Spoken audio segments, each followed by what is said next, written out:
Football Championship, and it's time for us to take a closer look at the competing teams. They're from widely disparate portions of the state. For example, the Geneva Vikings come from one of the far western suburbs of Chicago, right near Floyd's hometown of Elgin, and the Redbirds of Metamora hail from just across the Illinois River from Peoria. And from what I can gather, Floyd, this game between Geneva 11-1 and Metamora 12-0 is one that might turn out to be a battle of fullbacks. Well, it very well could be, Jim. However, Geneva has one facet of their offense that people fail to really realize. Mark Schick runs the option pretty well, and we've seen the kind of competition that we've had here today where they've had to have some versatility, and he might give them that little extra punch that they need in running the option to open it up in the middle for them, as Decatur St. Teresa had to do in their game when they couldn't go up the middle. These are two fine defenses that will be going against one another, and we're going to have a battle of the fullbacks, but it's going to be rough, tough football. It's going to be the kind of game where ball control is going to be very important, and Geneva in the semifinals had the ball for 65 plays. I don't know whether that's an indication or not, but the folks from Metamora say they're awfully good. It's going to be a great game. And the two teams are very similar. As Floyd indicated, both of the defenses are strong. They employ basically the 5-2 defense, and we could be in for a really hard-hitting and possibly low-scoring ball game in this game upcoming. Nearly game time again, and that means the captains of the competing teams will be going to the center of the field for the coin toss. We'll be back to cover it right after this. Won the coin toss and will receive. Jim West will be bringing you the play-by-play on this tonight's game, but first, here is the national anthem. And now, ladies and gentlemen, please stand and sing the national anthem.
Now here's Floyd Brown with the starting lineups.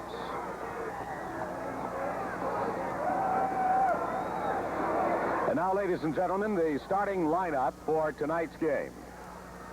First, in white uniforms, the Vikings from Geneva, Illinois. At left end, number 86, Ed Garricky. At left tackle, number 72, Wade Kuipers. At middle guard, number 37, Tim Sandman. At right tackle, number 74, Ray Shaver. At right end, number 65, Dave Fauntleroy. At linebacker, number 55, Dave Reese. At linebacker, number 66, Steve Van Ness. At linebacker, number 44, Kevin Bell. Defensive back, number 40, Greg Moore. Defensive back, number 26, Bill Christopher. At safety, number 42, Tom Bashaw. And the coach of the Geneva Vikings, Jerry Oxtetter. And now, the Redbirds from Metamora. At left end, number 81, Jeff Nauman. At left tackle, number 75, Gary Hendricks. At left guard, number 69, Pat Reuter. At center, number 51, Brian Epping. Right guard, number 64, Scott Reuter. At right tackle, number 77, Greg Elbert. Right end, number 88, Phil Schurz. At quarterback, number 14, Jim Garber. At halfback, number 28, Paul Wernsman. At halfback and flanker, number 23, Tom Miller. And the fullback, number 36, Larry Summer.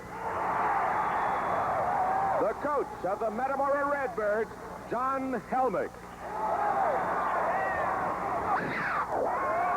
And now, here's Jim West to bring you the action. Jim? Okay, thank you very much, Floyd. And as we gather by the crowd reaction, there are quite a few people here rooting for the Metamora team. Geneva doesn't have nearly as many followers down in this area, although back at home, I trust that there are a lot of people in that Geneva area tuned in. I'm sure there are, Floyd. You know, Metamora is only a community of about 2,500 people, and they bought a block of tickets more than 3,000. So they must have picked up a few neighbors on the way over. But they do have a big turnout here tonight from the Peoria area. So the Redbirds of Metamora will be receiving. And number 83 there is Jerry McEwen, who will be kicking off. Paul Wernsman, number 28. Tom Miller, number 23, are the deep receivers. There they are, standing at about the 10-yard line for Metamora. And the 3A championship game between Metamora and Geneva is about to get underway here in Bloomington Normal. A short kick, and it's taken by an up man, and it's out to virtually the 35 or 40, but a fumble and a recovery by Geneva. That's the return of events in the opening play. Here's the replay of this. That was Vic Frederick who took it, and Bob Herrera ends up with that ball. Here's the replay. It came loose on the hip. You could see it bounce loose. It looked like number 80 was going to get it for Metamora, but it got away from him also. So Mark Schick of Geneva brings him out. Good field position for Geneva on the 39-yard line, and the handoff on the left side gets a couple grudging yards as the flag goes down. That was Tim Sandman, the workhorse fullback, carrying for Geneva. And Scott Reuter making the tackle. Illegal procedure against Geneva. In the first game this afternoon in the 1A, we didn't have very many penalties at all, just very few, and here we get one on the first play of this one. Right, we had very few mistakes in the first game today. Triope, of course, defeating Princeville. Very few mistakes. It was a well-played game. So with the 5-yard walk-off, Geneva has the ball now on 1st and 15 at the 44-yard line of Metamora. The Geneva Vikings against the Metamora Redbirds. Right side.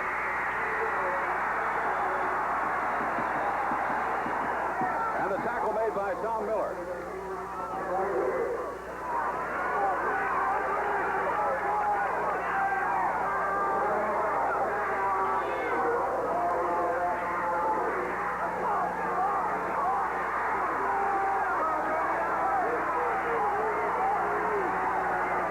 Second and 11 on the 4-yard gain, the ball at the 40-yard line. We're going to have to scratch up a number 27 because he doesn't appear on our roster for Geneva. That's Bill Christopher carrying the tackle made by Jeff Nauman, number 81. Short gain, 3rd and 8. Here's the replay. Boy, there's some hard hitting in that line tonight, Jim.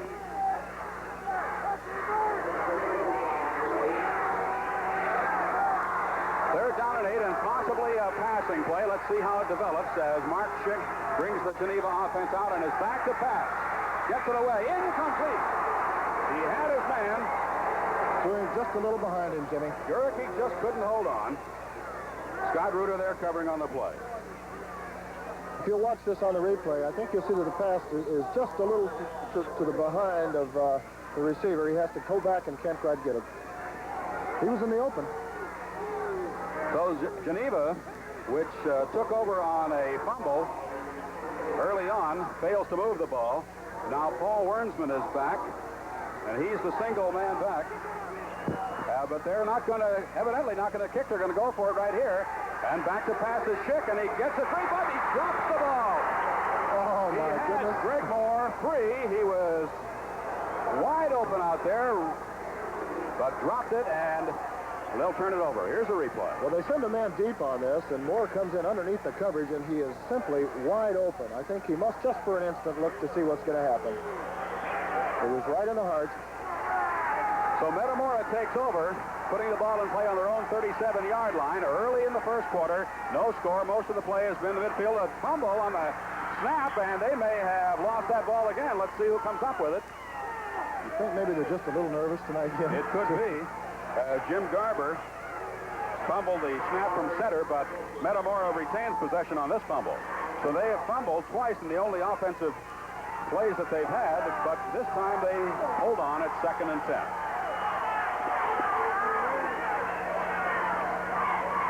From the ice right ahead, another fumble, and this one is recovered by Geneva. Larry Sommer, the fullback, their bread and butter man, having trouble holding onto that football. It is cold out there, and it could be that things are getting a little slippery for him. Well, let's watch this one. You know, we had 6 or 7 lost fumbles in that second game this afternoon as the temperature dropped, and the same thing may be happening to these fellas.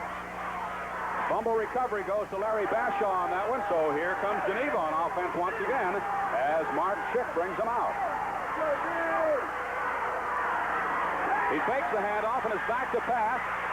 Skipped away from one man, and now he's going to run the ball down the left sideline. Picks up some yardage, too.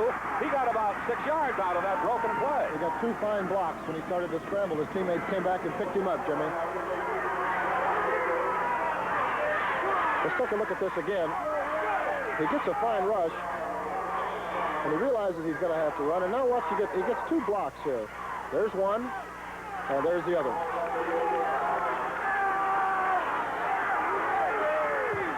Tom Miller making the final stop on that. It is 2nd and 4 after that pickup. They're inside the 40. Tough running this time as the Redbirds come up. Scott Reuter, the principal tackler, number 64, nailing number 22, Scott Sanders.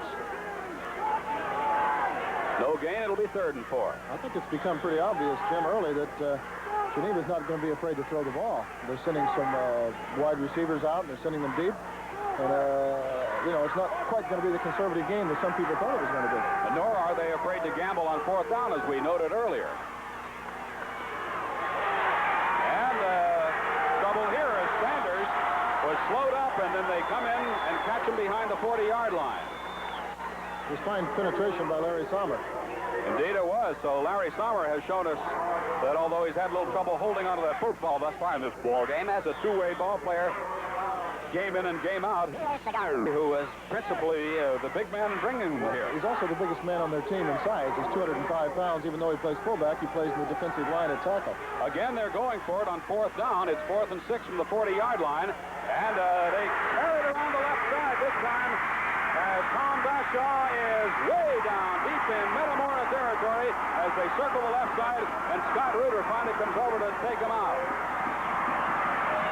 And again, gambling on 4th down from the 40-yard line. Geneva makes good, and they've got a 1st down at the 15-yard line. It was well executed. They started the direction toward the right, and then he handed off on the inside to Bashaw, who circles left. So Geneva, considered by many people to be the underdog in this one, has had the upper hand thus far in what is a scoreless ball game as yet. They're trying to right side this time, but room runs out on Scott Sanders, and he's smothered at the 17. Gang tackled there, leading the way, Tom Miller, number 23.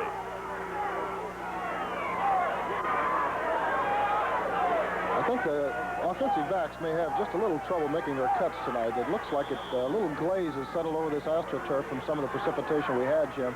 And I hope that it doesn't become a factor in the game, but we may see some of the players slipping when they try to make their cuts. Some of our technicians check the ground out there, the AstroTurf, between the second game and this one, and they say it is rather spongy and difficult sometimes for them to cut. So they try straight ahead play this time and get back to it maybe a yard or two beyond the original line of scrimmage on this drive as Tim Sandman carries and is taken down by Jeff Nauman, number 81, and Scott Reuter, number 64.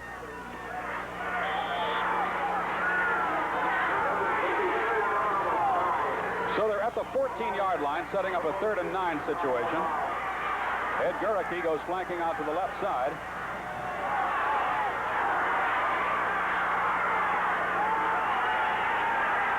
And back to pass. This one is off the fingertips of the would-be receiver.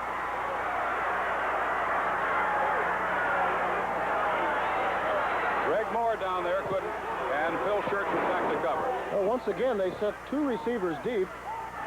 And Moore was underneath the defense, and he was open. All he had to do was catch it. And, I mean, that quarterback has found a couple of open receivers. They could really be in good position. Jerry McKeon is going to try a field goal, evidently, from about the 22-yard line. It's up. It is no good. So the kick from the 22, a 32-yard attempt, is no good. Still no score between Geneva and Metamora. And our coverage of the State High School Football Championships will continue after this.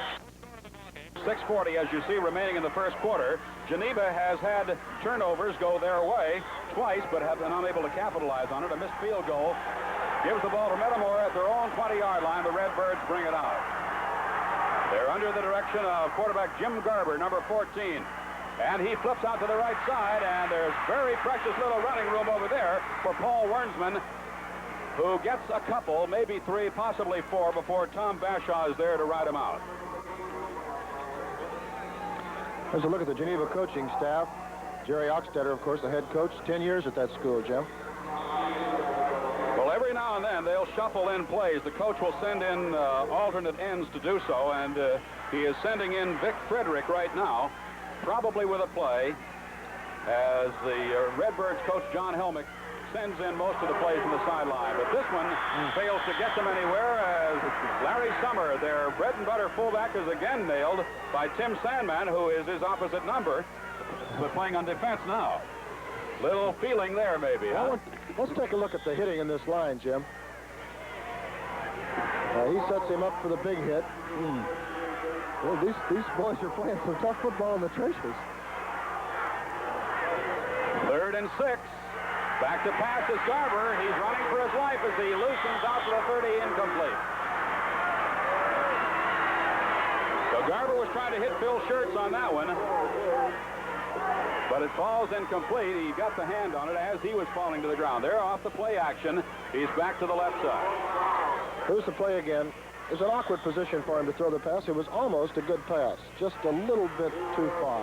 So they manage only 4 yards along the way, and Tom Miller is back to punt the football for Metamora, and Bashaw is the lone man deep, and he rushes this one, and it's short and bounces out on the far side, just around the 40 or 41-yard line. So once again, Geneva is due to have good field position, as they have so far in this ballgame with 5:50 left in the scoreless first period.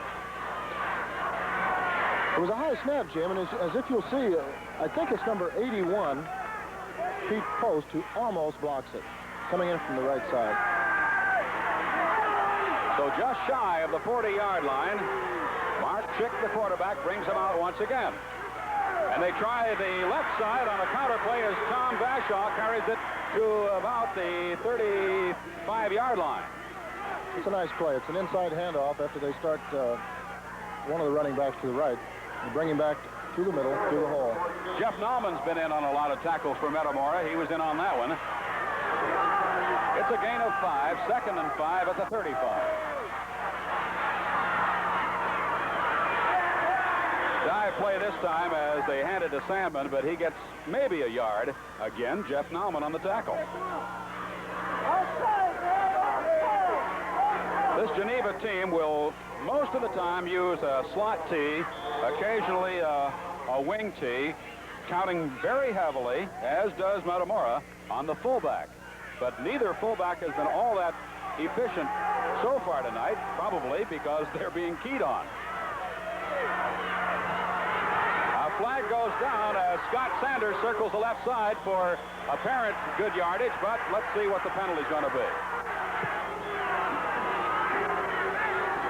Phil Schertz caught up with him over on the far side of the field. And here's the indication. Illegal procedure against Geneva. So Geneva's drive hits a snag here as it looked like they'd picked up a first down. That was a costly penalty. I couldn't tell where the procedure problem was, Jim. I don't know whether this is a trend that's going to continue, but it seems that as each game is played, there are more penalties in each one. Very few in the first one, a little more in the second one, and now penalties have hurt both of these ball clubs thus far in this one. Or turnovers of one form or another. The ball at the 40-yard line. And again the left side, as once more Scott Sanders is given the ball. And Greg Elbert is there to stop him, along with Larry Summer, as he carries just about to the 35-yard line. And we're going to get another of those situations, but look out here. Here's another penalty. It looked like holding was indicated that time. And once more, it was against Geneva. The option now is Metamora's as to whether they want to take the penalty or leave it where it is, which would be at the 35-yard line. Jim, the officials for tonight's game, the referee is Ted Search of Chester. Head linesman is Rodney Sims of Decatur. Dick Dietz of McLeansboro is the field judge, and the umpire is Clyde Cole of Greenfield.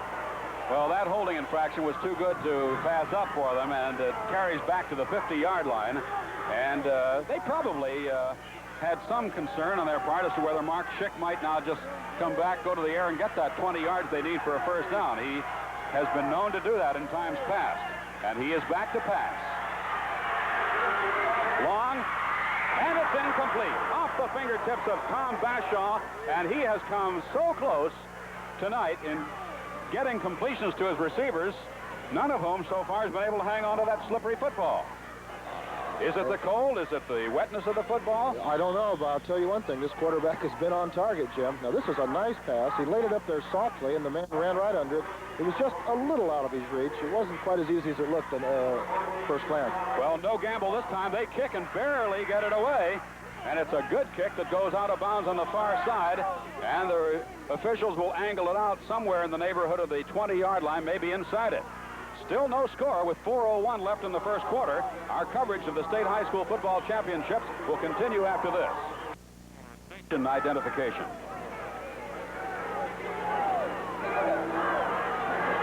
Hello again from Bloomington Normal. We're in game number 3, the 3A series. This is Jim West along with Rick Talley and Floyd Brown with 4:01 remaining in the first quarter. Geneva and Metamora are scoreless. By and large, play has been in the territory of Metamora throughout this first quarter. They have the ball, 1st and 10 at their own 19-yard line. And Garber mishandles, has trouble with that ball once again. Larry Summer, the fullback, is tripped up by Dave Reese right about at the line of scrimmage.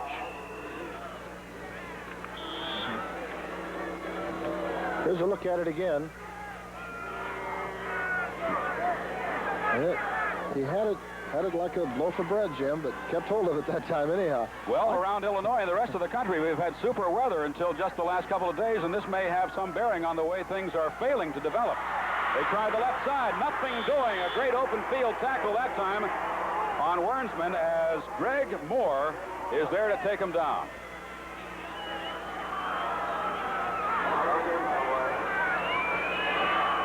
It'll be 3rd and 9 from the 20-yard line for Metamora, a team which came into this ball game favored in the minds of the majority of people, but they have had a terrible time getting themselves untracked and been bottled up deep in their own zone most of the time. There's a flag flying as the pass from Garber is incomplete. Just as the play got underway, a flag went down. Phil Schertz was the intended receiver, and Bashaw was back there covering. Let's see what the infraction is this time around. The preliminary indication, offside against Geneva. You'll notice one of the starting halfbacks, Paul Wernsman for Metamora, limping back there, but they've kept him in the game, but on that last play, he had no specific role. He didn't have to block, but I'm surprised he's still in the game. He must have a Charlie horse or something, the way he's limping around behind the huddle. One of the hazards, as we understand it, of playing on the artificial surface, especially for young people whose muscles are not quite attuned to that, having played on grass throughout their previous games. 3rd and 4. The ball at the 25-yard line. Metamora has it in their own territory. And here's another pass attempt by Garber. He completes it this time to Tom Miller. Miller's got racing the net. He makes 3. Miller may outrun the secondary. He can't pull it off. He fumbles the ball. And it is going to be picked up by Geneva, I believe. Yes, Geneva recovers after the long gain, as it looks like Bob Pepper got a hold of it. And there was a flag up the field, Jimmy, and I'm almost sure on the screen pass it was a clipping penalty. But let's take a look at it on the replay. Perhaps we can pick it up.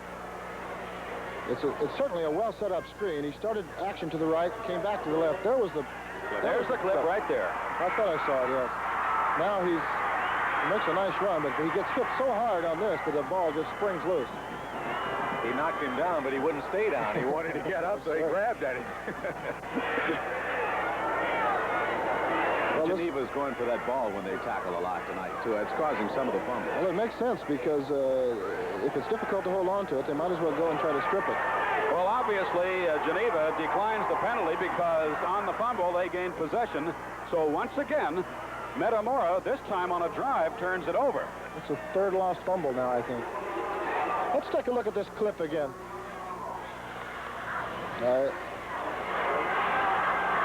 Well, you might get some argument. He caught him from the side, but I guess it's a clip. Ted Search seems to know what he's doing usually. I remember his father was a basketball official 20, 30 years ago in Southern Illinois, Ted Search, Sr. Here's Mark Schick bringing them out once again and handing off on the left side to Scott Sanders, and Sanders finds very little room to operate in along the left side as he's shut off by Greg Elbert, number 77.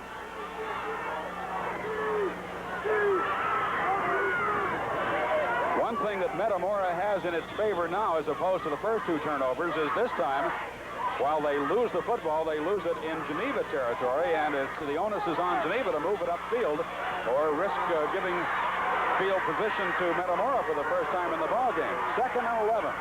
1:42 left in the first quarter, no score. And this time it comes around the right side. Bashaw is nailed. And there to get him is Jim Garber, quarterback turned defensive back as his team is on defense.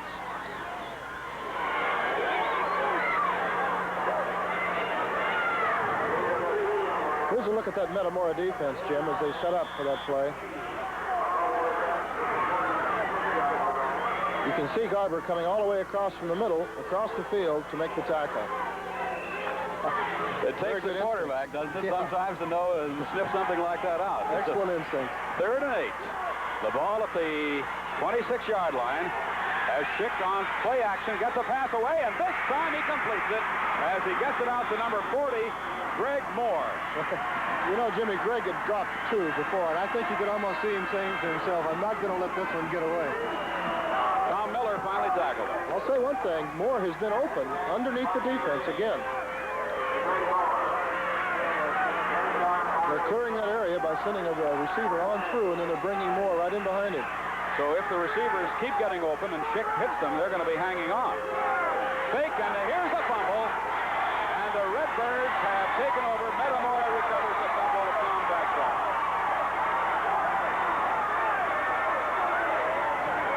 Well, Metamora turned the ball over 3 times without being scored upon. Now let's see if they can capitalize. I think the handoff was a little low. They couldn't quite come together on it. It was just a little low. When he reached for it, it came right out of his hands. And Jeff Nauman, who seems to be everywhere at once in this ball game, recovered that fumble. Pitch out to the left side. And some pretty good yardage there by Paul Wernsman, number 28, before Van Ness comes over to take him down, but he's inside the 40. That was well played because the tackle, Gary Hendricks, blocked the defensive end out and gave him a large hole to go through. We're going to have a scoreless first quarter because the seconds are ticking away, and they will not get another play off as the quarter comes to an end scoreless between Geneva and Metamora. Our coverage of the state high school football championships will continue after this. We're going into the second quarter. Bear in mind they play 12-minute quarters in the IHSA. And I guess, Rick, one of the more curious things about this is that both of these teams came into this game having earned the reputation of being teams that are relatively mistake-free, but mistakes have been a vital part of the first. It has, and I think Metamora can count itself very lucky to turn the ball over 3 times and still have a scoreless game. It is Metamora on the attack, and around the left side goes Tom Miller, number 23, and he's hemmed in as each team has tried in vain to successfully turn that corner throughout the game so far. Moore was over to shut off the run that time. Here's a look at it again. They're running to the short side again, pulling the guard. But right here, he's hit head on, driven back, keeps his feet. Good pursuit again by Geneva, cutting off the sideline. Don't mean to minimize that gain, however. They are in a 3rd and 5 situation, and here's another of those key 3rd down situations that have come up in the course of the games this afternoon and this evening. This time they try the right side. And this time they got plenty of room as Wernsman carries, and Wernsman is inside the 15-yard line, about to the 12 or 13. And what a block by Greg Elbert, number 77, the right tackle. He really clears out the area along the right sideline. Now watch the pitch. He gets it quickly. Now watch Elbert right there. He's looking to see where the runner is, and he's going to give him one right there. Another 10 yards because of that block, Jim. Well, that was number 40, Greg Moore, who finally took him out. But Metamora is on the warpath now, 1st and 10 at the 13-yard line of Geneva, and squirming through for a couple of more yards. This is Larry Summer, taken down by Dave Reese, as they're now to the 10-yard line. Well, now that they've opened up the Geneva defense a little by those pitches and going wide, we may see back to the bread and butter man Summer in the middle. It could be, as you said, they were keying so much on Summer, they had to go outside. Well, before the ball game, John Helmick, the coach of Metamora, he said they were a ball-control club throughout the playoffs. They were more wide open season, and there's a play that goes, and it's a touchdown for Summer. The big guy breaks through. Boy. You can contain somebody like that just so long. 5'9", 205-pound senior, the biggest player on the team. He plays defensive tackle and offensive fullback. He didn't even lose his feet. Oh, when a defensive back gets one-on-one with a guy like that, it's time to call the law. It was a big play. So the team that turned it over 3 times, Jim, has now gone ahead 6-0. That was a fake. Yeah, it appeared that Greg Hill was going to try for the extra point, but not going for that fake that time was Just a touchdown again, Jimmy. Excuse me. Boy, he shakes off 2 tacklers there.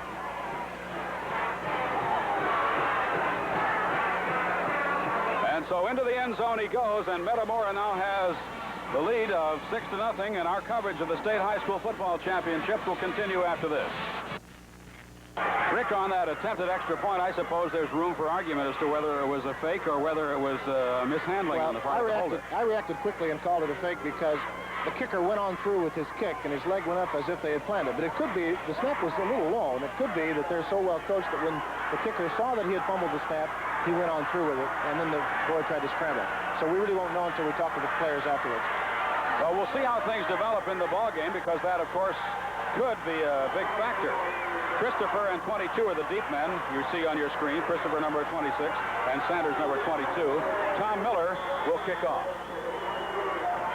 Metamora leading 6-0 with 11:24 left in the second quarter.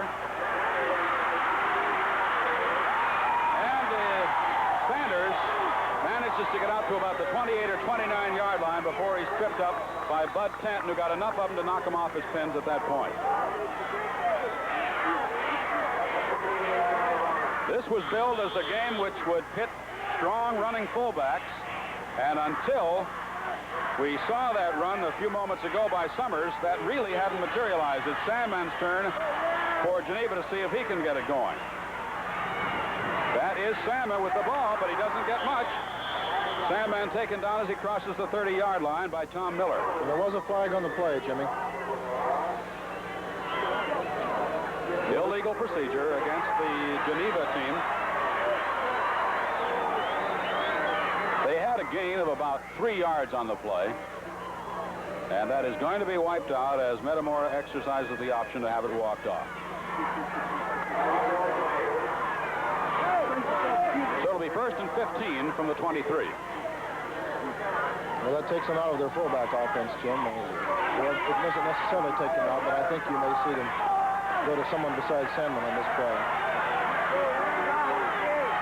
Well, let's see if Schick should pass. No, he flips it out. Instead, getting it to Scott Sanders. He gets some room around that right side, crossing the 30-yard line. Scott Reuter, number 64, making the tackle. Here's another look at it. A quick pitch to Sanders. 66 out in front of him. They're a T formation team, strictly using the slot T most of the time and switching from time to time to the wing T. And that was right guard Steve Van Est who pulled out ahead of the play. And here's a burst through the middle. That's big Tim Sandman working his way across the 35-yard line. Bill Schertz making the tackle.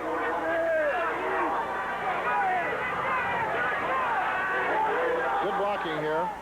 Opens up a nice hole for Sandman. Sandman's built a little different than Summers. Summers 5'9", 205. Sandman's a little rangier. He's 6'2" and 190. And it just could be that a guy built a little lower to the ground in weather like this, it could be his advantage, lower center of gravity.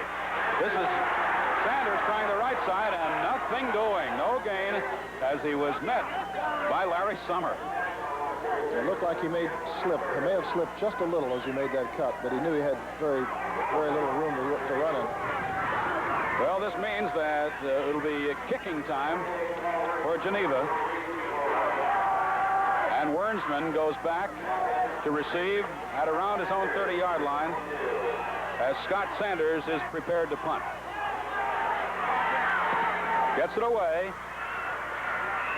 Fairly good, and it gets a good bounce for Geneva, coming to rest at about the 32-yard line where Metamora will put the ball in play in their own territory, leading 6-0. 9:01 remaining in the second quarter of a 6-0 ball game with Metamora in the lead. John Helmick is their coach. They were 12-0 coming into this one, while the Vikings of Geneva were 11-1 under coach Jerry Ockstetter.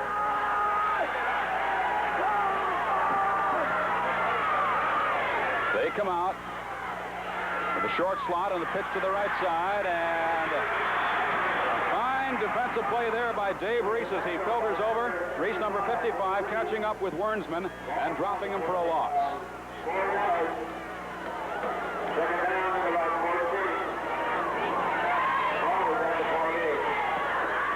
Both of these ball clubs utilize 5-2 defense, and the lateral speed of these defensive backs has been a big factor in keeping either team from being too successful turning the corner. There is jumping at the line, and the flags go up. Looked like Wade Kuipers, number 72, jumped offside for Geneva. That's what it was.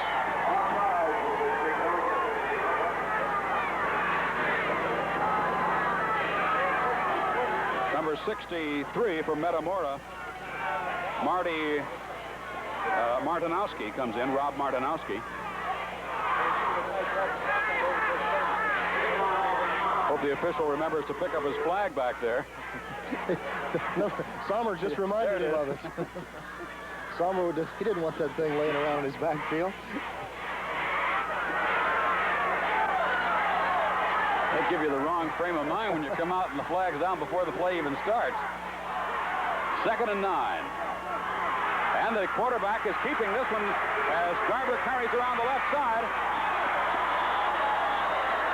And Tim Sandman finally gets over to stop him, but this time, while we've been talking about the inability of both clubs to turn the corner, it is turned. That's number 23, Tommy Miller, on this block. Right here, just enough to stop the man and allow him to turn the corner. Look how many seconds he had an option to pitch out, because that halfback coming out there, Miller, was right there with him. But he exercised the option to keep the ball, and it's 1st and 10 at the 45. Straight ahead play this time, crosses to about the 47 as Larry Summer carries and Kuipers comes over to get him.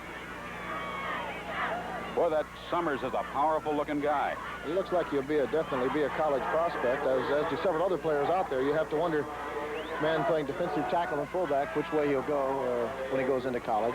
I'm reminded a little bit of Don Nottingham, who plays for Miami, with that low-to-the-ground build of his and powerful legs and torso. 2nd and 8. And the pass is overthrown, incomplete, and if anything, almost intercepted, as covering there was Bashaw. It was intended for Vic Frederick. Not a bad idea, really. The man was open in the middle for a moment. Jim, I don't know whether you saw the article a little bit earlier.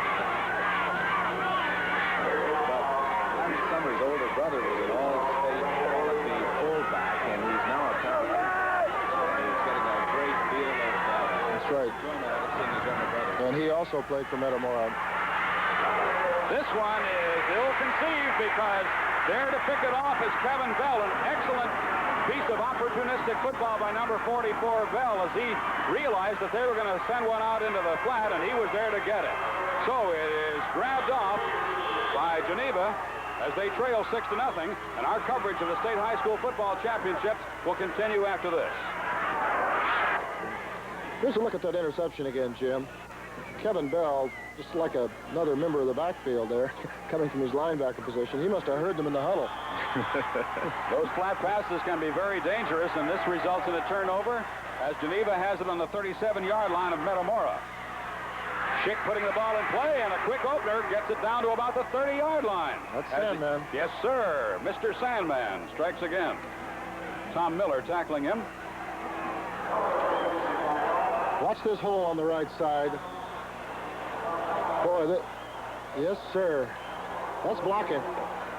I'll tell you, these are a pair of evenly matched teams, and there's some excellent line play.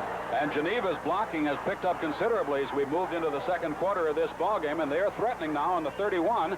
And this one crosses as Sandman carries for 2 or 3 yards and is tripped up by Nauman.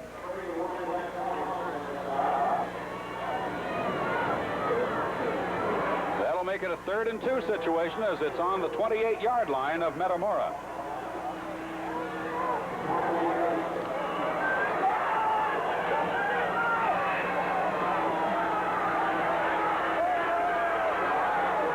Geneva Community High School with the football.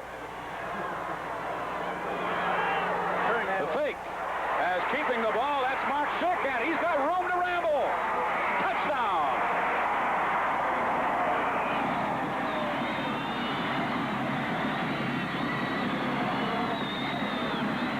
Hold on. Let's see the flag. A clip.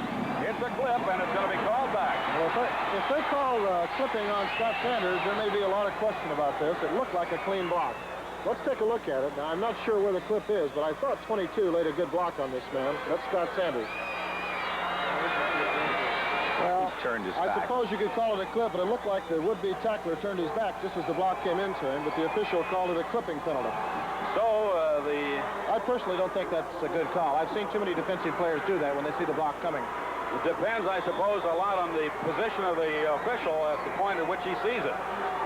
But as he saw it, Scott Sanders was guilty of clipping, so the apparent touchdown is called back. The ball placed at the 29-yard line, where it'll be 3rd and 3.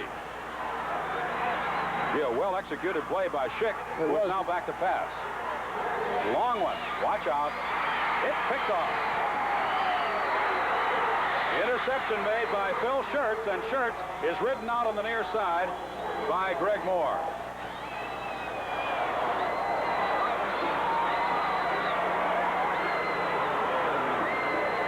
Well, here's a replay, and unfortunately, the quarterback really had no receiver open in this situation. He just put it up for grabs. He had about 3 defensive men around the would-be receiver. It was not a good pass. So it's still a 6-0 ball game, and our coverage of the State High School Football Championships will continue after this. Metamora has the football on the interception. They take over on their own 12-yard line. Metamora leading 6-0. I guess it hasn't been too many years, Rick, since play action was an unheard of thing in high school football, but virtually all the quarterbacks are doing it now, faking that handoff before they pass. Yes, and how effective it can be, Jim, when you have a fullback like these two teams have. Well, this is a straight handoff this time to Big Summer, who carries up the middle for about a half a dozen yards before Reese comes in to take him down with the help of Guricki.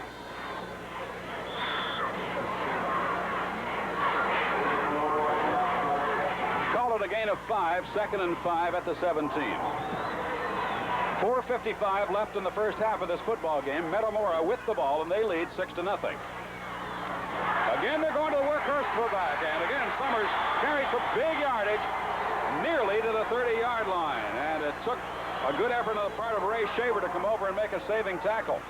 Boy, that must hurt. This is a low field camera angle shot. We get a look at it from the ground level. Boy, he knocks those arm tackles sideways. You can't tackle him with your arms. I think the best thing to do is go for his ankles. I got to say that Tom Bashaw was instrumental in slowing him down. And here he comes again. Rough there. Oh, is he tough? Now we know what we've heard about this man. Larry Summer, number 36. Finally, Christopher collars him, but he's nearly to midfield. Well, he just looks mean. I wonder if he chews on nails, too. Look at him run through these guys. Well, I have to say this, that they're not really getting a clean shot at him either. For a big man, he uses those hips pretty well, Jim. Runs low to the ground.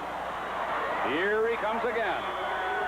Tripping across the 50-yard line as Gericke is over there to get him, but not before another gain of 3 or 4 yards. Maybe 5. Yes, looks like now they're bringing it back. He goes a little airborne here. He slid for a few yards, and for a while there looked like they're going to give it to him, but they bring it back right about to the 50-yard line. Uh-oh. That snap from center again is tough for Garber to handle. And Kuipers is there to make sure they don't pick it up and go anywhere with it. So they lose about a half a yard on it. And it's 3rd and a long 7.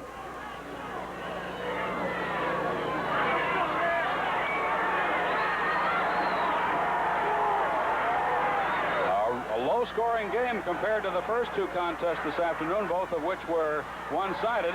Little razzle-dazzle as trying the left side is Tom Miller, and he can't hang onto the football. And once again, Geneva gets it. The 5th turnover of this ball game by Metamora, and despite those turnovers, they're leading 6-0. Greg Moore came up with the ball. Well, it was a good play, but he gets hit very hard. You can see the ball shake loose, and I don't think he really gets possession of it again. 5 fumbles lost and still winning the game 6-0, Jim. Well, Geneva has tried unsuccessfully to keep a drive going. An interception last time blunted one, and now here comes their big fullback coming around the left side, or Sanders rather, and Sanders cannot turn the corner. They've tried time and time again to get around to the outside, but lateral speed has prevented it, and it's Nauman once more in to make the stop, this time with the help of Tom Miller.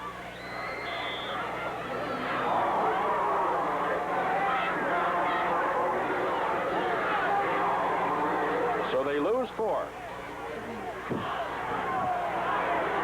There, the young ladies getting ready to strut their stuff at halftime, which will come slightly over 2 minutes from now. Mark Schick, the quarterback, back to pass.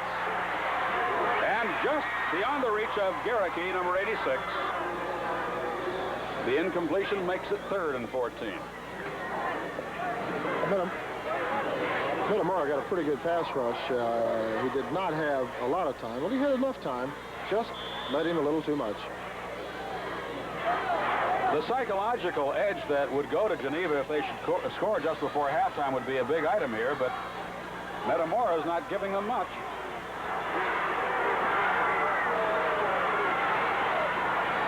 Quick one, and he completes it. Same man he tried for before. Gericke is there to make the grab this time, and Gericke falls across the 30 in the arms of Jeff Selberg, number 37. A little different kind of play action, Jimmy. He fakes the handoff to Sandman inside, and then just loops it over the linebackers to the man who's open. The play action becomes a little less complicated as they need those passes. They'll just go through a perfunctory sort of fake to the running back and get back very quickly. This time he has trouble hanging onto the football on the snap from center, and this has happened many times to both teams tonight, and there's a turnover.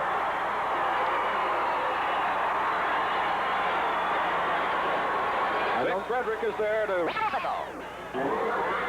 Hardly likely that they'll do anything razzle-dazzle here in the remaining 45 seconds. They've got a 6-0 lead in their own territory. They want to take that to the locker room. No, I think I'd just keep giving the ball to number 36.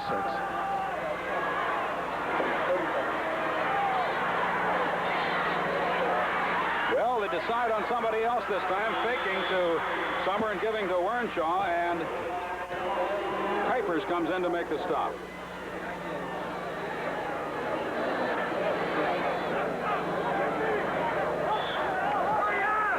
It's conceivable they won't get another play underway in this first half. Well, they're coming out quickly, so maybe they will at that. 8 seconds left in it. Garber calling the signals. They do get it underway, and Garber tries to hand off and drops it in the process as the first half comes to an end.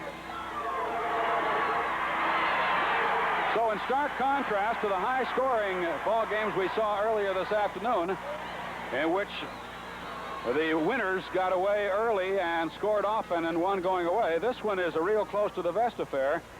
Just a 6-0 situation with Metamora leading at halftime. I'll have the summary for you for that first half shortly. Meantime, let's switch to Rick Talley in Tournament Central. Take it off now. Thanks, Jim. We'll be waiting for your wrap-up on the period just concluded. You'll want to stay with us during the halftime intermission. We have several interesting features planned for you. We'll get started right after this.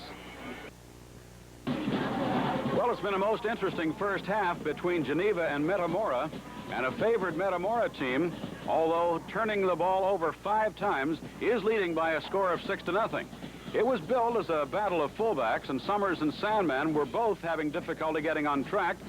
Missed handoffs and missed passes from center were a vital part and a damaging part to both ball clubs during most of the first half. But finally, as we moved about midway through the second quarter of this ball game, Big Summers began to catch fire, and he would get through a gaping hole and break several arm tackles on his way deep into the secondary. And it was finally Summers who scored for Metamora to give them the 6-0 lead that they now enjoy at halftime. It remains to be seen as to whether that missed point attempt is going to hurt them later in the ball game. But of course, Geneva is still very much in this ball game. This, curiously enough, also was billed as a game in which the 5-2 defenses of both of these ball clubs would be dominating, and in this area they have held up pretty well. I think it is safe to say that Geneva can go into the halftime, into the locker room, figuring that they indeed could not only be tied but possibly in the lead in this ball game had they capitalized on opportunities presented to them on those 5 turnovers by Metamora, but it wasn't to be. Again, without making excuses for what goes on here, we have to consider that part of the turnovers have to do with the playing conditions, which has found these youngsters playing in weather altogether different from what they have seen leading up to the championship game. Wet weather, very cold weather indeed here in central Illinois. It's 6-0 then, with Metamora in the lead over Geneva at halftime. And that, as you see on your screen, the stats show you that things were fairly close, but look down toward the bottom there, the fumble situation, which has been a big part of this ball game. And then, of course, Geneva has been hurt with penalties. 55 yards of penalties against them as against none for Metamora. Wow, 3 turnovers for Geneva, 5 for Metamora. It's no wonder we only have 6 points on the board, because every time a team looks like they have something going, Jim, they turn it over to the other team. Well, Metamora is going to kick off to Geneva. And number 26, Bill Christopher, and number 22, Scott Sanders are deep. There's the man who's going to be doing the kicking off. Number 71, Greg Hill. And the second half is underway as he left foots with a short boot that's picked up at the 20-yard line by Bill Christopher. And Christopher gets a little running room around the right side. As he approaches the 35, he's taken down. Fairly good field position as Martinowski is there to make the tackle. Here's the replay.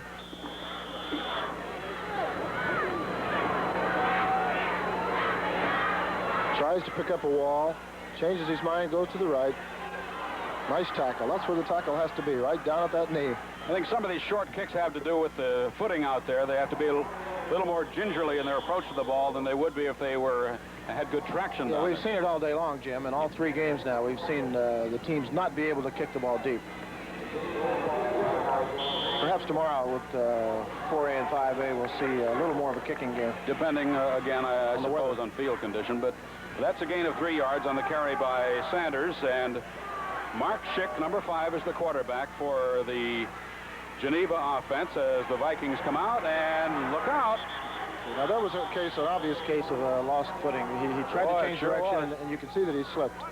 Gary Guth there to make the stop on Tim Sandman. Sandman is the heralded fullback of the Geneva offense, and he is trying to come up with something that might counter what Larry Summer, his opposite number, did in the first half, allowing Metamora to gain the 6-0 lead they enjoy. 3rd and 7 at the 38-yard line of Geneva. Fake handoff as the quarterback keeps, and one of the defenders fell down on the far side, and this allows them to get first down yardage as Mark Schick keeps the ball. Also a very nice block again by Scott Sanders, number 22. Sanders has done a good job on the block. Now you'll see the play again. Watch, if he's in your screen, watch number 22 ahead of the quarterback right there. Knocks him down, gets him below the knees, springs him loose. You know, even though Sandman has had difficulty picking up yardage, he took some would-be tacklers inside on that fake to him, and this opened up a little bit of a lane for the quarterback, Schick, to move in as he swept the side. This is Sanders, and the ball squirts away from him. And it's recovered by Metamora. Geneva cannot mount an attack because they keep losing the ball, and it's happened, of course, to both teams. The difference so far has been that Metamora was able to capitalize earlier. Now here it is again. It looks like on the hit, you can see the ball squirted from under his arm on the tackle. And the Metamora boys did well, particularly Weichman, who gets fumble recovery, to get that ball before it got out of bounds. They have it on their own 45-yard line. And a straight-ahead power play to Larry Summer, number 36, that big fullback, as Gurecki comes over to take him down as he comes to within a couple yards of midfield. Gain of 3, 2nd and 7. Ball control is something both of these teams play, but they both had trouble with the handling of that football tonight. Pitch out. That's Wernsman. And he breaks away from the tackle and runs out of bounds on the near side at about the 44. Nice balance. Kept his feet. Looked a little like John Arnett. That shows you how old I am, John Arnett. John Arnett. John Arnett. Never heard of him. J-O-N. Pretty good. Well, as a matter of fact, as I have heard of him, and as you mentioned him, he was quite a tumbler and an acrobat as well, and that helps in this situation. Watch this on the hit. Keeps his feet, spins around. Was not Arnett the man who was a gymnast as well as a football player? Maybe you're not that old. 1st and 10 at the 44. There goes Mr. Larry Summer, and he's inside the 40. Reese making the tackle.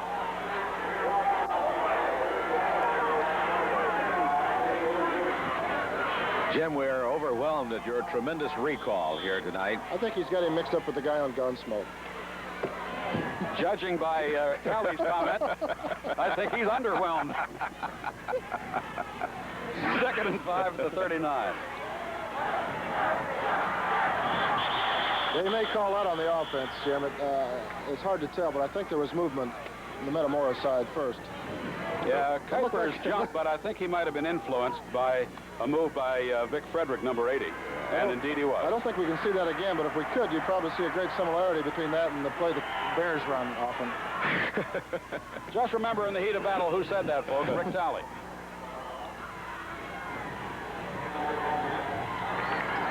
Second and 10, so that gain of a moment ago is nullified.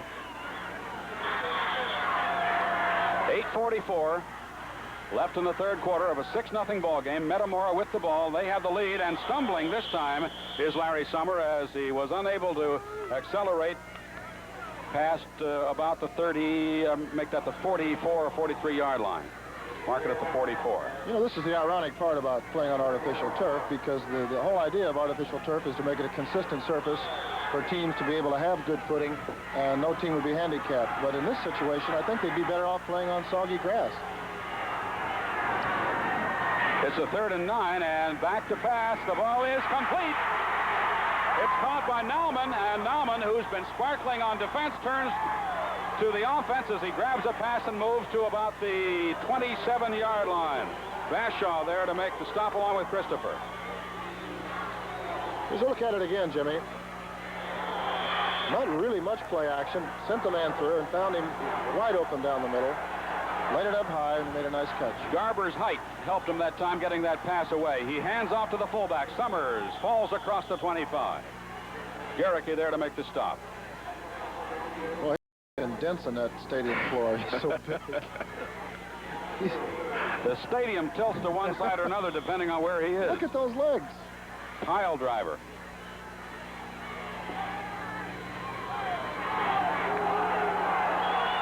There's a certain evenness about his build. 2nd and 7, and the workhorse Summers has it again. The running getting a little hard for him across that left side as Garricky has come up a couple of times there to plug it up for negligible gain.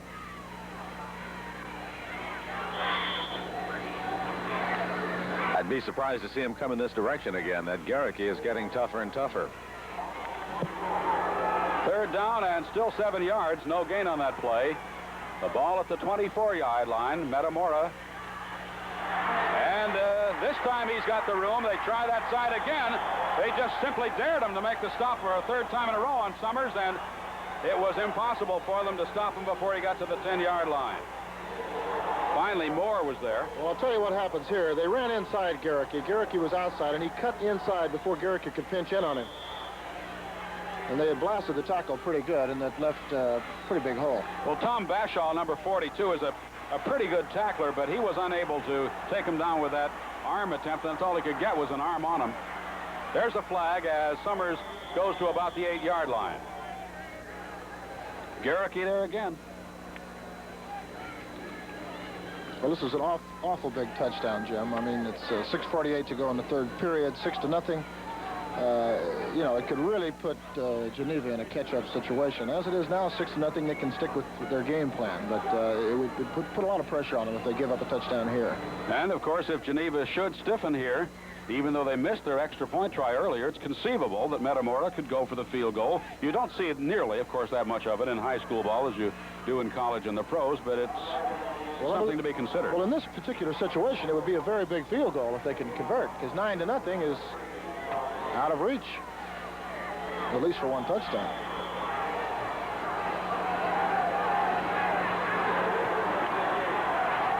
It's 1st and 15 now after the walk-off.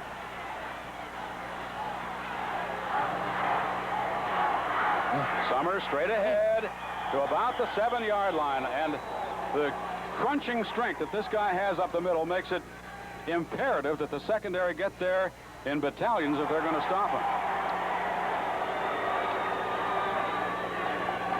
I think we have another flag. Yeah. Fauntleroy was there to make the stop, and let's see what the infraction is. Well, they're talking it over with Summers. Well, it was a 1st and 15 play. It could now be 1st and 10, or it's going to be 2nd and wherever they're left.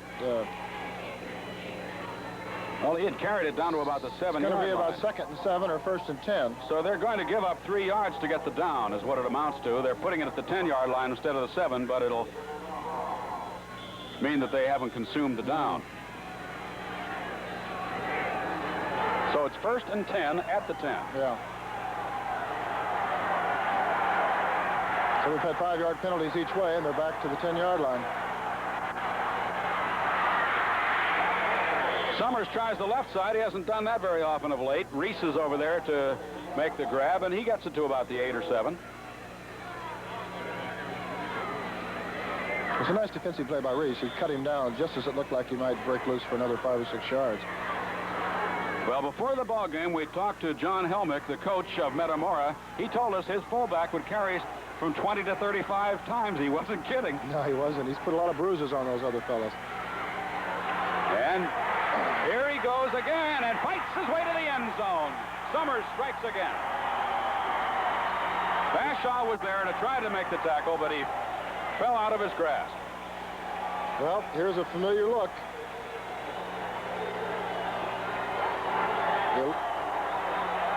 Just like a guided missile. Well, in the first two ball games, we saw runners who have piled up more yardage conceivably than Summers will get, but none with the devastating power that he's shown. Well, that's right. This has been a day of great individual performances. You know, we had two boys score 30 points in the first two games this afternoon. So it's 12-0 Metamora, and our coverage of the state high school football championships will continue after this. Metamora has had the time during this timeout to decide whether they're going to go for one or two, and whichever it is, it will be with the introduction of a new element, a bit of snow falling in Bloomington. That's right, and I wonder if they'll give the ball to Mr. Summer to get 2 points. Well, who would you give it to? Well, we'll see what happens. Surprised. He keeps it himself, but he didn't surprise enough people as quarterback Jim Garber is cut down by Bashaw. And our coverage of the state high school football championships will continue after this. 5:40 left in the third quarter of a 12-0 ball game as the power running of Larry Summer, number 36 of Metamora, has given them both touchdowns and a 12-0 lead. That's Greg Hill back to kick. Number 71 is a left footer. 26 Christopher and 22 Sanders are the deep men. And an up man gets it, can't hold on, falls on it at the 33-yard line. That was number 33, Pete Davis.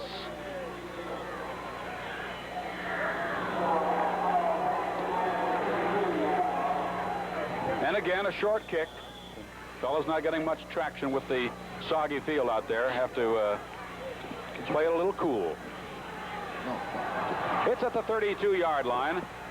And Geneva, trailing, puts the ball in play as Mark Schick brings him out. And they try a counter play, faking to one man going right and handing off to another man coming left, and Bashaw gets nowhere as he's dropped for a loss of a yard or two. Larry Summer is not resting. He's the guy who came in to make the tackle. That's not a bad fake at all. But Summer didn't bite, and there he is. A two-way man, Larry Summer. Loss of a yard. And around the right side goes Bashaw this time. He turns the corner for a little bit and then is ridden out at about the 34 or 5. Steve Holman stayed with the flow of that play, and number 38 Holman took him out. Here's another look at it, Jimmy. Fake to the first man, the second man, in the end around. The blocker slipped, didn't help him much, but he still couldn't get outside. Good ball handling that time by Mark Schick, the quarterback, who is back to pass on this third down situation and underthrows this man over on the far side. He was looking for either Greg Moore or Ed Gurrick, either or both over on that side.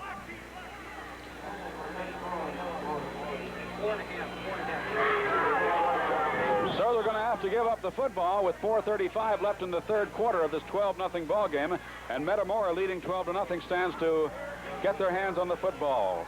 Scott Sanders is the punter, and Paul Wernsman is the deep man inside his own 30-yard line. A bad snap, he can't hang on, and Metamora gets great field position as they take over at about the 27-yard line.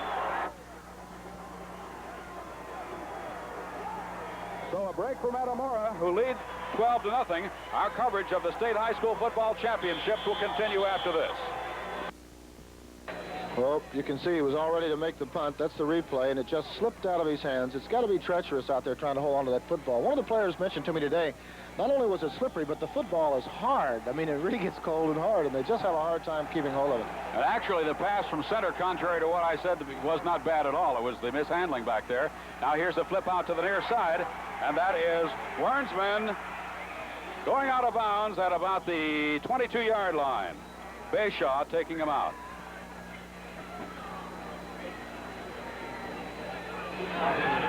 Here's another look at it. The blocker had a little trouble trying to decide which way to block his man out here, and you can see him. He doesn't know exactly which way to take him, and the runner had to hold up just a little bit in time to let Bashaw come up.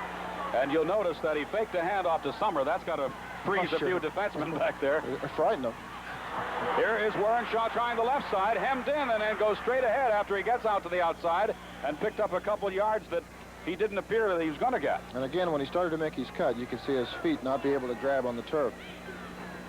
Fauntleroy was there along with Van Ness to make the stop.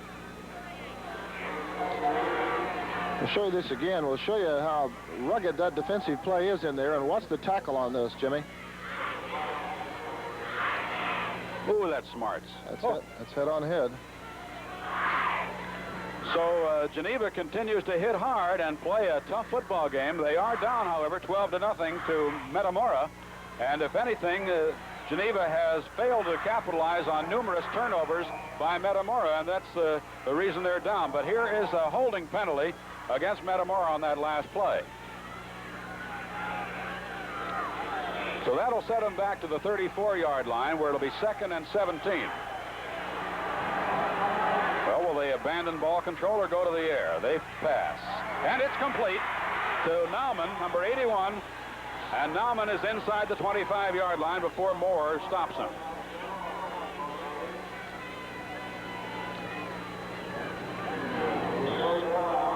He goes right over the middle. He fakes, of course, to the fullback, as he does always. You know, you're right about his height. He's able to stand up and look over the line and just straight overhead with the pass. Summer gets the call, and Summer crosses the 20. You know, if I'm a middle linebacker, or for that matter, any linebacker on the defense, and there is a handoff to Summer, or to set it up prior to that, a fake to Summer, you just got to be frozen in your tracks wondering which way to go until you can actually see the ball in his grasp. Unofficially, Jim, we have Summer with 20 carries in this ball game and 106 yards rushing. Garricky finally made the stop there, and it is now 4th and 3. This time, Summer is nailed at the 20. He's nailed, he fumbles, Metamora recovers, but it's 4th down, and so Geneva will take over. I think Garber may have been shaken up there. He is coming off somewhat slowly as the ball is turned over to a very stubborn Geneva team. They may be down, but boy, they're anything but out. No, they just haven't been able to sustain anything on offense, Jim. When they did have receivers open, the ball was dropped, and then when they finally got a drive going, they fumbled. And obviously, they're going to have to get something going if they want to be able to stay close. The quarterback keeps. He faked a handoff to Salmon and kept, and it was a nice move on the part of Schick coming around the left side, and the tackle was made by Garber. Not only was Garber not sufficiently shaken up to be taken out, but he stayed in on defense to make the tackle. There's a nice fake. Schick does a good job with the ball. He waits long enough to make the defense commit itself.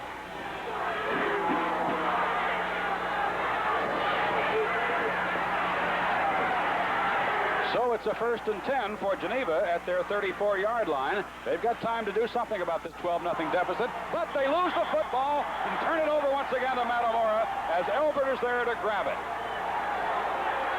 That's the 11th turnover in this football game. Here's another look at it, and I'm sure it happens right on the snap.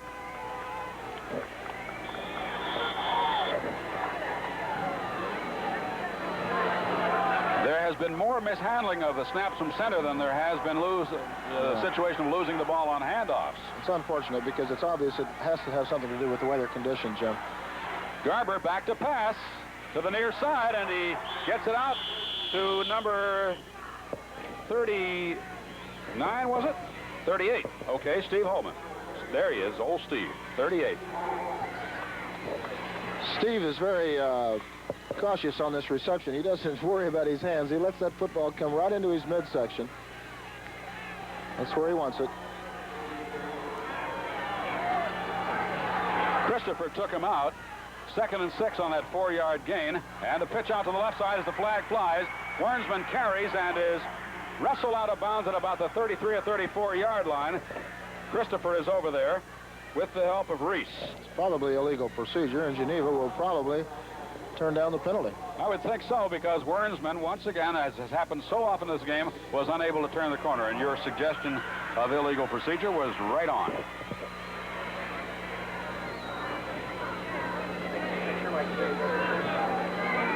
I think he lost a yard or two on the play.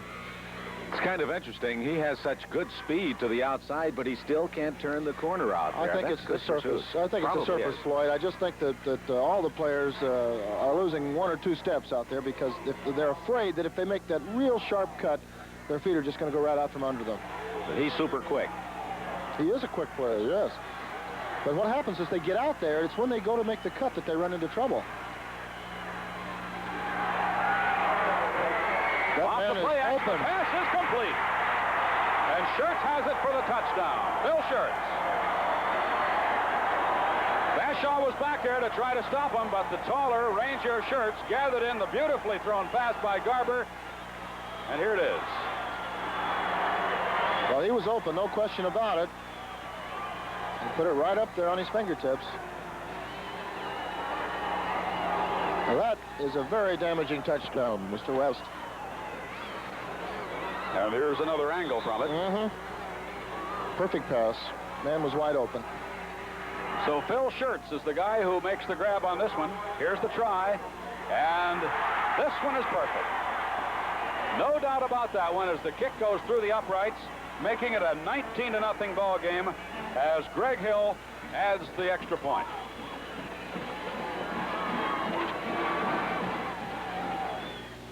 You know, we've had an outstanding performance tonight by Summer with 21 carries for 104 yards, but he's going to have to go some to set a record because there were 2 records set today. In Class 1A, Jay Wessler of Triopia went 218 yards, 4 touchdowns, scored 30 points, and then in the next game, in 2A, Jerry Jones gained 250 yards and 5 touchdowns. Well, this is Bill Christopher trying to do something on behalf of Geneva and carrying it out to a pretty good spot around the 38-yard line before he's taken down by Weichman. Or is it Christie? Christie made the tackle.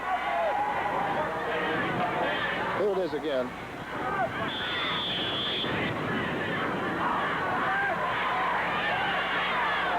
Number 26. Well, there's still some hard hitting in there, Jim. Even on the kickoff plays, these Metamora fellows can really smell victory now. Well, and there's another example of it there on defense because they stay with the flow of that play, and Mark Schick didn't have a chance to get to the outside. Frederick stayed with him. His lateral pursuit turned it into a 3-yard loss. Well, they're in a very difficult position now. Trailing 19-0, the third quarter is almost finished. And in conditions like this, it's obvious they're going to have to open up, try to go outside, or try to pass, and it's not going to be easy.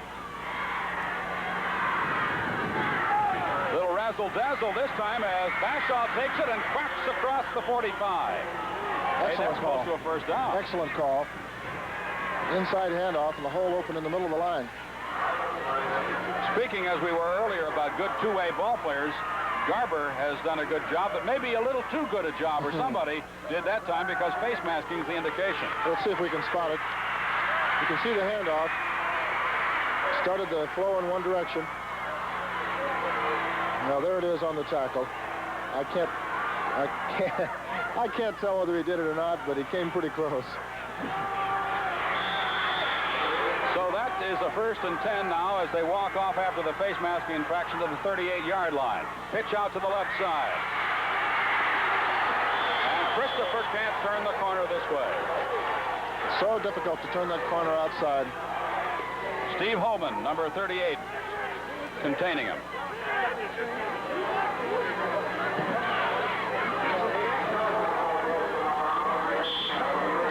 Snowing harder.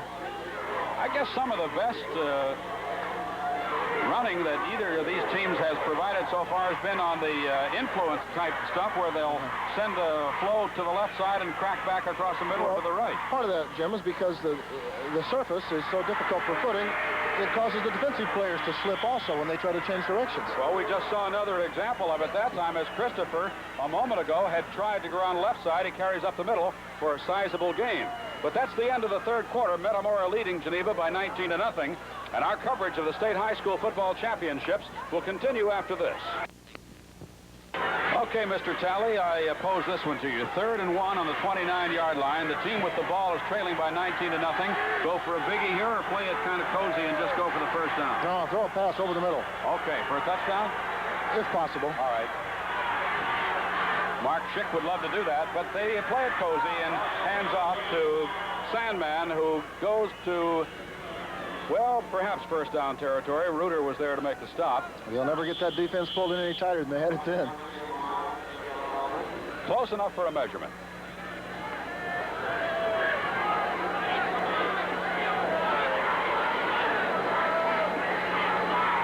I think he got it, Joe. Shall we put it to a vote? First down. Hawkeye. Sally says he thought they got it, and they got it by an inch. We'll never hear the end of this. Okay, Lucky. Now, the Rick. How are things in Metamora? Here we go. First and 10 at the 28-yard line. These Geneva fellas would like to get on the scoreboard. They're down 19-0. Look out, they fail to connect on the handoff and have to settle for a loss as they retain possession at the 30. See, Jim, they have not been able to sustain anything. Every time they get 2 or 3 good plays and they get some kind of continuity going, they've had a mishap, and that's really the reason they're down 19-0. Well, actually, the other teams turned it over too. You can't make excuses for either team in this case. We've had 11 turnovers. Well, I see that Wade Kuiper's number 72 has come in at tackle, and chances are he brought a play with him. 2nd and 12. That play is a pass. Long. Incomplete. There were 2 men there to cover Greg Moore, number 40. And Schertz very well might have been closer to the situation, or Gerber, than the would-be pass receiver. Here's another look at it. There's nothing wrong with the pass, but frankly, it was just well covered. They had several men in the area. Tried a little alley-oop.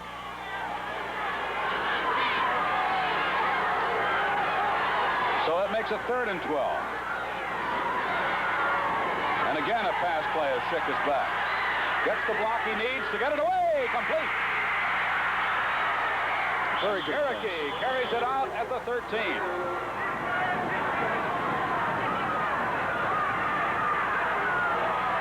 This has been their most effective pass play tonight, Jim. They sent Moore deep, and 2 defenders went back with Moore, and then they sent Garricky underneath, and he beat his man.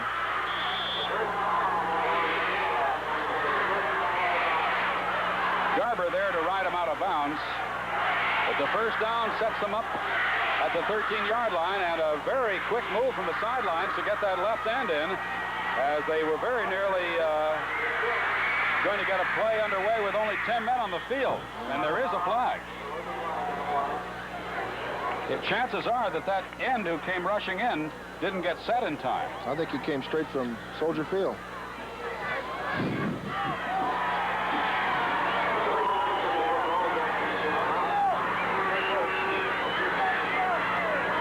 And they're talking over the option with Metamora. Metamora leading 19-0 with 10:42 left in the ball game.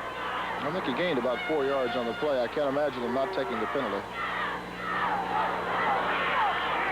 They do, and it's marked off to the 18-yard line. Illegal procedure, as the young man coming in from the sideline simply didn't get it in time to get properly set.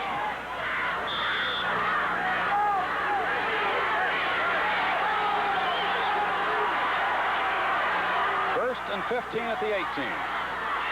Quick top pass. Nice play, but he dropped the ball. I was certain that Garricky had that ball. I think Garricky was too, Jimmy. I don't know whether the defender got a hand on it or not. Perhaps we can see on the replay because it was hard to tell from this angle. There's the ball. No, it clears the defender's hands.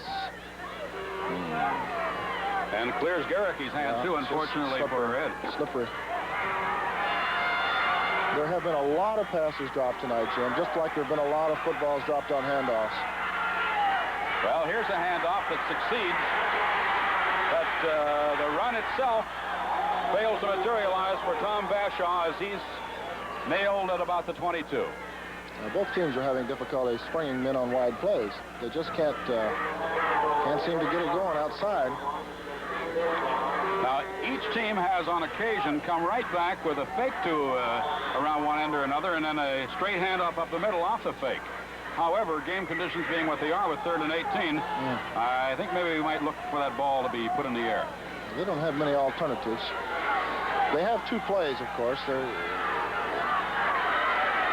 going to take it on 4th down if they don't gain sizable on 3rd.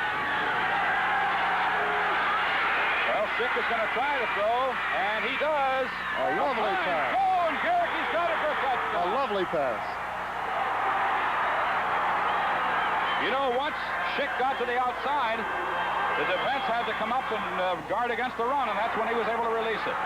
Yeah, here it is. I was about ready to shout for him to run with the ball, but he knew what he was doing a lot better than I did. I know he had his eye on Gehrke, number 86, and he passed it well on the run.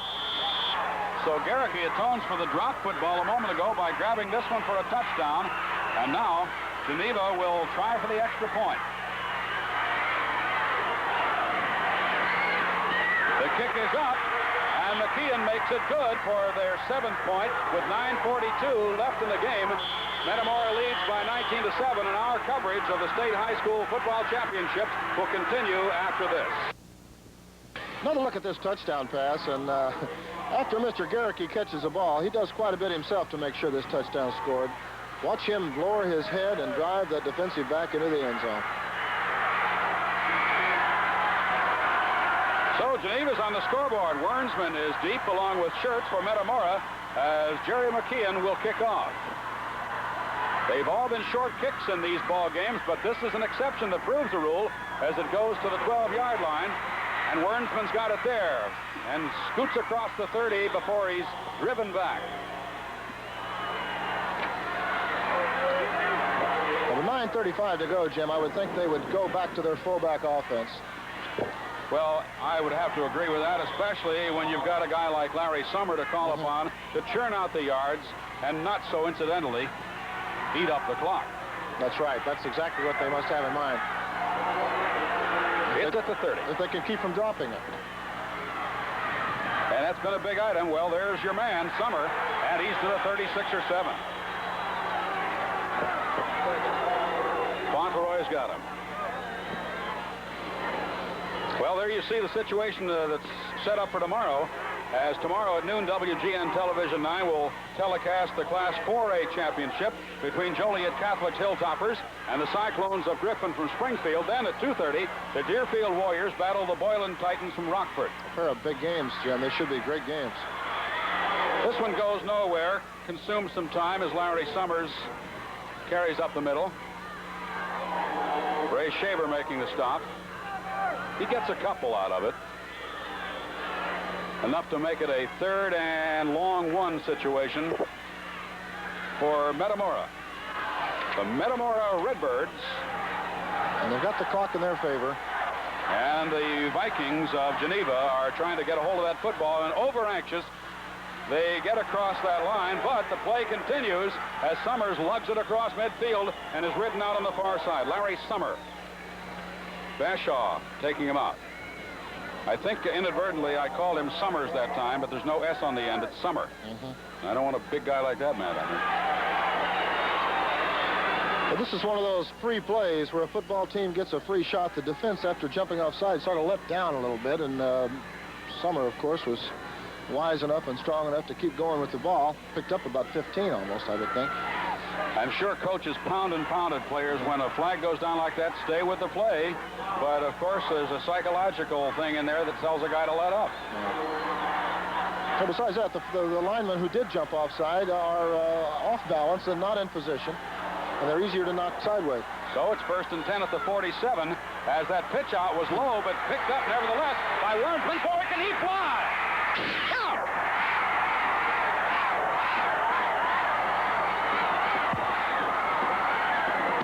Wish that they brought heavier coats and gloves, and many, I'm sure. And if you're going to be coming down here tomorrow to see any of the 2 football games, be sure you dress warmly, because here in Bloomington Normal it is cold. Those football players can tell you a little bit about it. 26-yard line, 1st and 10. Metamora with the ball. They are leading. Summers off the right side carries.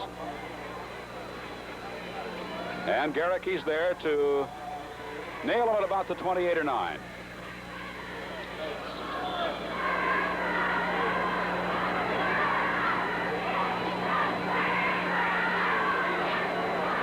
Second and 8 at the 28.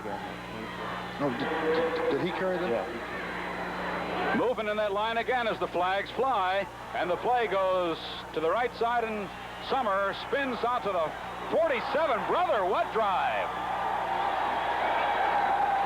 Kevin Bell finally was there to take him down with the help of about the whole student body, I believe, of Geneva. That's about what it would take to stop him on that thrust.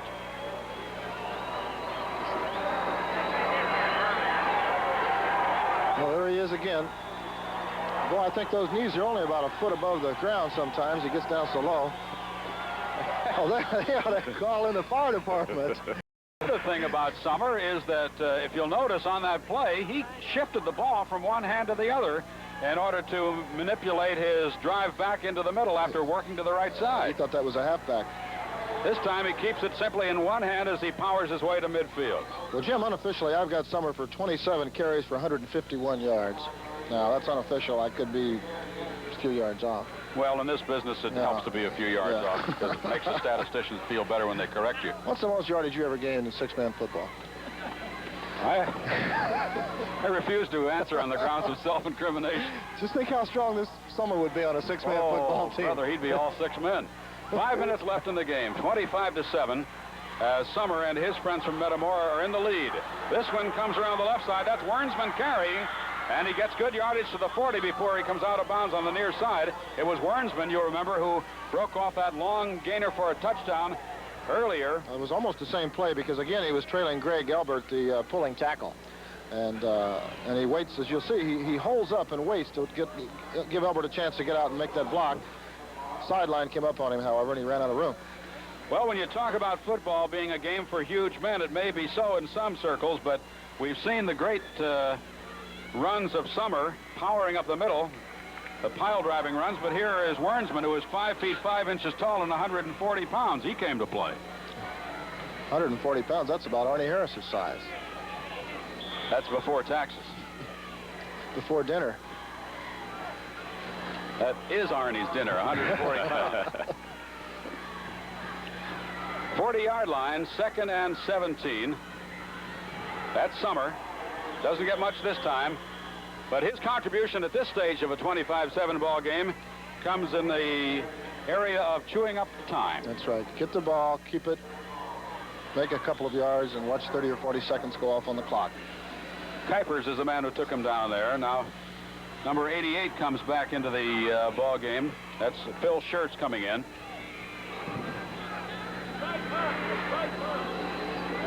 He and Frederick shuffle plays in and out. That's why they change so often. Jim Garber finds no room to run. He also lost part of his clothing. He grabbed hold of his shirt. Garricky may take his jersey home as a souvenir. That's right. Well, Garricky did a fine job again of penetrating. Less than 4 minutes now left in the ball game as Metamora has asserted itself to the tune of 25-7. And Miller gets that kick barely away. They're going to call roughing the kicker. It went out at about the 31, but as you've indicated, Rick, it'll be called back. Well, they made contact. There's no question about them making contact. They didn't hit the ball. They would have had a blocked punt, but they missed the ball. They were in there in plenty of time. And if you don't hit the ball, you can expect to see the flag come out of the pocket. And the flags in this ball game have been out of the pocket, I guess, almost as much as they've been in. There have been a lot of flags in this ball game in stark contrast to the earlier ones, particularly the 1A game. That's correct.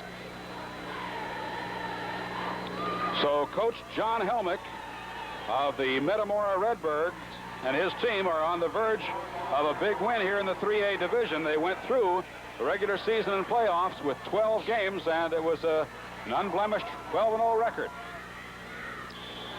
Let's see this roughing penalty again. He's in the air. The ball is gone. Ouch. And the official was on top of that very quickly. That sets up a 4th and 1, and they're going to try it from there. Summer gets the call and cracks away. Now, he was being held for no gain at the 45 and ends up with about a 7 or 8 yard scramble. Bill Christopher finally came over to put the end to that ramble, but another first down for Metamora. Let's take another look at Mr. Summer. Stop there, right? First he mauls his own blocker, then he hits the tackler, then he tries for another one. Excellent balance. Fine runner. 1st and 10 at the 39. Now that one goes nowhere. Wernsman is tackled in his own backfield. Well, this has been quite a performance for his brother that you talked about earlier, Floyd. Sure. I know he's enjoying this tonight, justifiably so, too, to see his young brother down here in the Class 3A championship, and he's having just a superb evening. Justifiably so, because he's a superb back.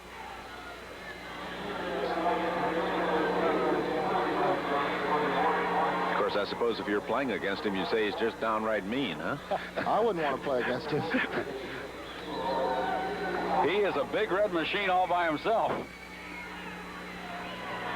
Well, let's see if Miller can turn the corner. He's got problems, and he's out at the 50-yard line. Greg Moore, number 40, did exceedingly well to stay with him and turn it to the outside, making sure that he couldn't cut back after getting a little racing room along the near side. That means it's 3rd and 21. I would imagine the other running backs have to take a little more punishment playing in the same backfield with Summer, because they have to hit so hard to get him down till they just hit harder when they get the other backs out of conditioning. Well, if they're not worn out. The flip out, and Wernsman juggles and regains control, and Wernsman is off on the right side and goes out inside the 30-yard line, right about at the 30. Fine block on the outside by Summer. There are some runners, and I'm sure we've noticed, who can go well to one side but not the other. Wernsman, who scored on a long run on the left side, shows he can go either way. Now watch Summer ahead of him. They see they're going to beat the inside man. Now Summer knocks 26 out of the play, and Wernsman having quite a game. There was a flag on the play. I think we'll get a clipping call here. I think it might have been that first block on the inside. Well, it is clipping, and it brings the ball back to the 35-yard line of Metamora and gives them a 3rd and 36 situation at that 35-yard line. But with only 2:14 to go, Jim. Well, they could do any one of several things here. Go for the bomb to go for the first down, or just... or call timeout. Or call timeout. They're trying to run off the clock. Maybe they got a decision they want to talk over. They got a little confused, I think. But I think we'll give them that, a 2:14 and a 25-7 lead. Some happy people in the Metamora cheering section. A little chilly. Well, the earlier ball games that we saw were both one-sided, and this one has turned out that way, but for quite some time, Geneva was coming close to holding its own with a Metamora team that has now grabbed a 25-7 lead. Well, they had opportunities, Jim, when Metamora started off slowly and fumbled so much, but they didn't take advantage of them. If they could have sustained any kind of an offense themselves, they perhaps could have turned the game around a little bit. I'm not saying they could have won it, but they certainly could have changed the complexion of it. But they couldn't take advantage of those opportunities.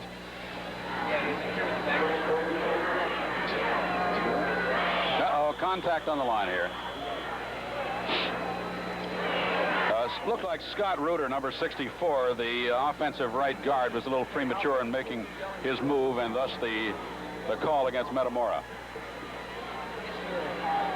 So now they've really got long yardage. 3rd and 41. Give it to that guy Summer. He might run for 42 yards just for the heck of it. No one guy makes a football team, of course, but the balance of power has gone to Metamora, mainly on the running of that powerful fullback, number 36, Larry Summer. I think they fumbled that ball. Yeah, and there's a break for Geneva as they get control inside the 30-yard line. A fine play by Ray Shaver as he was ball hawking and came up with it. Well, what happened was it looked like he tried to slip him an inside handoff, and it just slid right down his body. Could be that the runner was going to go for an outside handoff, and they got crossed up. At the 29-yard line, Geneva takes over, and that's Schick back to pass, and his long pass is incomplete. Well, he was looking for Tom Bashaw, number 42. Holman was right there with him, along with Garber. We'll take a look at it again. I thought for a second he had an open receiver, but the defender came across very alertly to break that up, because he would have caught the ball in front of the deep man.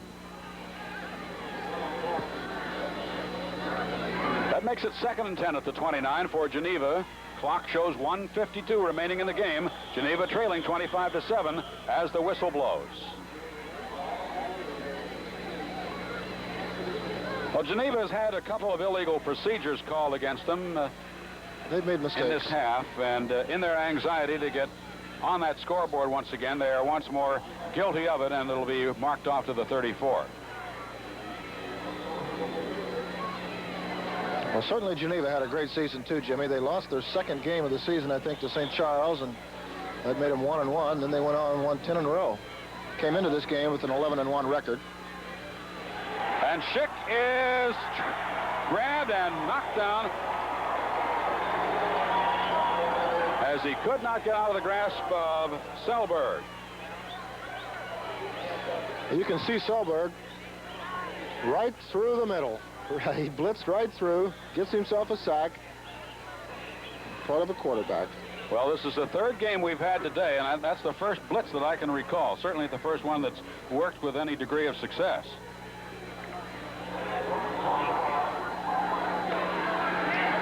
Well, this is the time of day when you can blitz.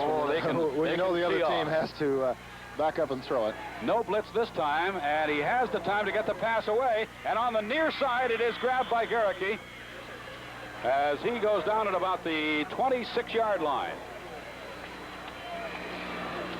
Reuter there to stop him.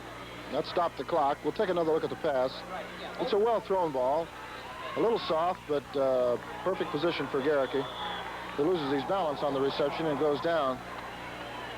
Now the clock is started again, Jim. It's 37 seconds, as you can see. Well, you notice that Schick, the quarterback, double pumped on that one. There's an art in that itself. Faking the pass or stopping it in time to hold on, maybe get a defensive back to commit himself and then throw it. Now he's scrambling to the right side and getting it away to Garricky, who's pumped out of there at about the 20.5-yard line. Steve Holman making the hit right after the catch. 14 seconds remaining in this ball game with the clock stopped. Fine tackle on this. I really didn't think that he got out of bounds. We'll see. I think the official blew it dead before he got out of bounds, but then they stopped the clock. He was short of first down yardage anyway. Yeah, he was short. And boy, there are some excited players and fans, Jim. Look at the Metamora players. This is what they've waited for all season. Well, the clock was started again, and the game has ended. And we'll be back with a final word after this message. 3A championship has been decided. Metamora wins by 25-7 over Geneva. And tomorrow the 4A and 5A state championships will be contested. Join us at 12 noon for them. Right now, this is Jim West along with Floyd Brown and Rick Talley saying so long for now.